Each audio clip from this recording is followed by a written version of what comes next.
بسم اللہ الرحمن الرحیم۔ پیارے بچوں، کینٹیب پبلشر کی طرف سے آپ کو خوش آمدید۔ بچوں، اردو کی کتاب سمجھنے کے لیے اور لیکچر کو اچھی طرح سے ذہن نشین کرنے کے لیے جو کتابیں آپ کے پاس ہونی چاہیے ان میں اردو کی کتاب، اس کے ساتھ آپ کے پاس اگر ریسورس پیک ہے جو کہ آپ ہماری ویب سائٹ سے فری میں ڈاؤن لوڈ کر سکتے ہیں تو آپ کو کتاب سمجھنے میں بہت آسانی ہوگی، اور اس کے ساتھ سمر پیک بھی آپ کے پاس ہونا چاہیے تاکہ کتاب کے مشق کے سوالات کے ساتھ ساتھ ہم مزید سوالات بھی سیکھ سکیں۔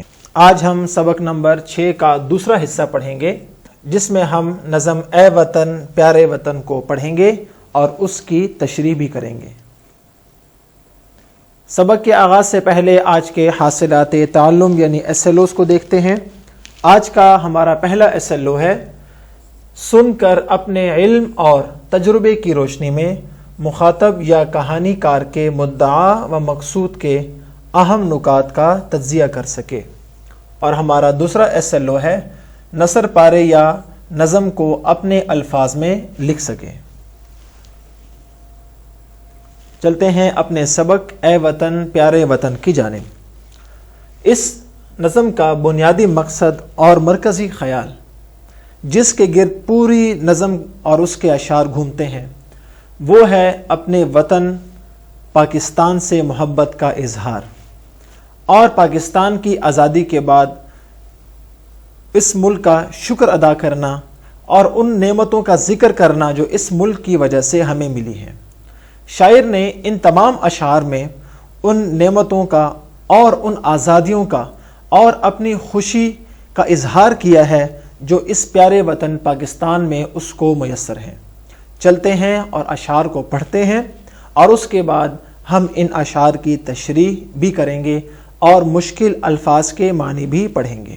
تو آپ نے تمام سبق ایک ایک شعر اور اس کی تشریح کو غور سے سننا ہے۔ اے وطن پیارے وطن، پاک وطن پاک وطن، اے میرے پیارے وطن۔ وطن کہتے ہیں دیس کو جہاں پر انسان رہتا ہے، اور یہاں پر اس سے مراد ہے ملک یعنی پاکستان۔ پہلی تعریف اس نے کی پیارے وطن یعنی خوبصورت، پاک وطن دوسری، اور آگے جا کے اے میرے پیارے وطن، پھر اپنی محبت کا اور ملک پاکستان سے اپنی عقیدت کا اظہار کیا۔ تجھ سے ہے میری تمناؤں کی دنیا پر نور، عزم میرا قوی میرے ارادے ہیں غیور۔ تجھ سے یعنی ملک کو مخاطب کر کے شاعر کہہ رہا ہے تجھ سے ہے میری تمناؤں کی دنیا پر نور۔ تمنا، تمناؤں جمع ہے اور اس کی واحد ہے تمنا۔ تمنا کا مطلب ہے آرزو یا خواہش۔ شاعر اس شعر میں یہ بتا رہے ہیں کہ میری جتنی بھی تمنائیں، جتنی بھی خواہشات ہیں ان سب کو میں پورا کر سکتا ہوں، یعنی میں مایوس نہیں ہوں۔ اس وطن کی ترقی کے لیے، اس وطن کی سالمیت اور بقا کے لیے میری جتنی بھی تمنائیں ہیں، جتنی بھی آرزویں یا جتنی بھی خواہشات ہیں وہ خواہشات پر نور ہیں، یعنی وہ میں مکمل کر سکتا ہوں، ان میں ابھی روشنی باقی ہے۔ اور ان تمناؤں کو پورا کرنے کے لیے عزم یعنی پختہ ارادہ، عزم کہتے ہیں پختہ ارادہ، عزم میرا قوی، یعنی ان تمناؤں کو پورا کرنے کے لیے، اس ملک کو آگے لے کے جانے کے لیے، اس ملک سے اپنی محبت کا اظہار کے لیے، اس وطن سے اپنی محبت کے اظہار کے لیے میرے پختہ ارادے قوی ہیں یعنی مضبوط ہیں۔ قوی کا معنی مضبوط۔ میرے ارادے ہیں غیور، اور اس ملک کو دنیا کی صفوں میں آگے لے کے جانے کے لیے اور اس ملک کو ترقی یافتہ بنانے کے لیے میرے ارادے کیا ہیں؟ غیور۔ غیور کہتے ہیں غیرت مند، یعنی میں کبھی بھی اپنے ارادوں سے پیچھے ہٹنے والا نہیں۔ اگلا شعر ہے: میری ہستی میں انا ہے میری مستی میں شعور، جاں فضا میرا تخیل ہے تو شیریں ہے سخن۔ میری ہستی، ہستی کا مطلب ہے میری ذات، میری ہستی میں انا ہے، انا یعنی اس میں غیرت کا عنصر موجود ہے۔ میری ہستی میں انا ہے یعنی میں اپنی ذات کے لحاظ سے ایک قابل فخر زندگی گزار سکتا ہوں، اور یہ کس وجہ سے؟ یہ ہمارے آزاد ملک کی وجہ سے ہے۔ اور میری مستی میں شعور، اور میری مستی میں بدمست نہیں ہو جاتا، بلکہ جب میں خوش ہوتا ہوں اور خوشی کا اظہار کرتا ہوں تو اس میں بھی ایک شعور، ایک فہم، ایک سوچ، ایک فکر اور ایک تہذیب موجود ہوتی ہے۔ میری مستی میں بھی کیا ہوتا ہے؟ شعور موجود ہوتا ہے، عقل موجود ہوتی ہے۔ جاں فضا میرا تخیل ہے یعنی میرا خیال جب میں اس وطن کے بارے میں سوچتا ہوں، اس کی ترقی کے بارے میں سوچتا ہوں۔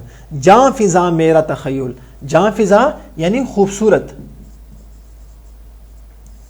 میرا تخیل، میرا تخیل جب میں تخیل کی پرواز کرتا ہوں تو وہ خوبصورت ہوتا ہے۔ اور میری بات کیسی ہے؟ سخن کا معنی ہے بات، شیریں ہے سخن۔ اور جب ہم بات کرتے ہیں اس ملک کے بارے میں تو ہماری سوچ کی عکاسی کرتے ہوئے ہماری بات بھی کیا ہوتی ہے؟ شیریں ہوتی ہے۔ شیریں کا مطلب میٹھی، شیریں کا معنی ہے میٹھی۔ تو جہاں میرا خیال جاں فضا یعنی خوبصورت ہے، وہیں ہماری بات بھی کیا ہوتی ہے؟ میٹھی ہوتی ہے۔ یہ ہے پہلے سبق میں شاعر نے جس طرح اپنی محبت کا اظہار کیا ملک پاکستان کے ساتھ، تو ہمیں بھی چاہیے کہ ہم اسی طرح اپنے ملک کے ساتھ، اپنے ملک کے لوگوں کے ساتھ محبت کا، یکجہتی کا اور اتفاق و اتحاد کا اظہار کریں۔ اب چلتے ہیں گھر کے کام کی طرف۔ گھر کا کام بہت آسان ہے۔ سوال نمبر 1، مندرجہ ذیل سوالات کے مختصر جوابات تحریر کریں۔ آپ نے اس کی تفصیل نہیں لکھنی بلکہ مختصر جوابات تحریر کرنے ہیں جو کہ 2 یا 3 لائن میں ہونے چاہیے۔ پہلا سوال ہے، میری ہستی میں انا ہے سے شاعر کی کیا مراد ہے؟ اور سوال نمبر 2 ہے، شیریں ہے سخن کا کیا مطلب ہے؟ سوال نمبر 3 بھی آپ کے گھر کے کام کا حصہ ہے۔ در ذیل الفاظ کے معنی لغت سے تلاش کریں۔ تمنا، شعور، شیریں، ہستی، دل افروز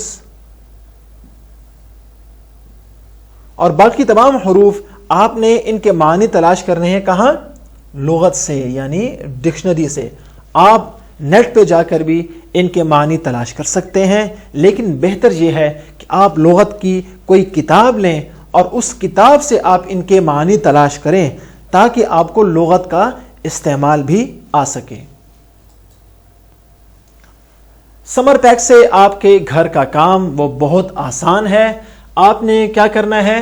ٹیلی ویژن یا انٹرنیٹ سے کوئی ملی نغمہ سن کر، یا تو یہی ملی نغمہ یہ بھی آپ سن سکتے ہیں انٹرنیٹ سے، یا اس کے علاوہ کوئی ملی نغمہ سن کر سمجھیں، اور شاعر نے اس میں وطن سے محبت کے اظہار کے لیے جس موضوع کا انتخاب کیا ہے اس کا تجزیہ کرتے ہوئے اپنے الفاظ میں لکھیں۔ یہ ہے آپ کے گھر کا کام سمر پیک سے، اور آپ نے اس کا تجزیہ یہی سمر پیک پر کرنا ہے۔ اگلا گھر کا کام سمر پیک سے، در ذیل بند کی تشریح کریں۔ آپ کے سامنے ایک بند دیا گیا ہے جو کہ بہت آسان ہے۔ آپ نے اس کو پڑھنا ہے، سمجھنا ہے، مشکل الفاظ کے معنی آپ نے لغت سے تلاش کرنے ہیں۔ اس کے بعد جو شعر آپ کو سمجھ آتا ہے آپ اس کو غور سے پڑھیں، اس شعر سے سمجھ آنے والے مفہوم کو اور اس خیال کو اپنے الفاظ میں تشریح کی صورت میں دی گئی مطلوبہ جگہ پر لکھ لیں۔ اگلے سبق میں پھر ملاقات ہوگی۔ اللہ حافظ۔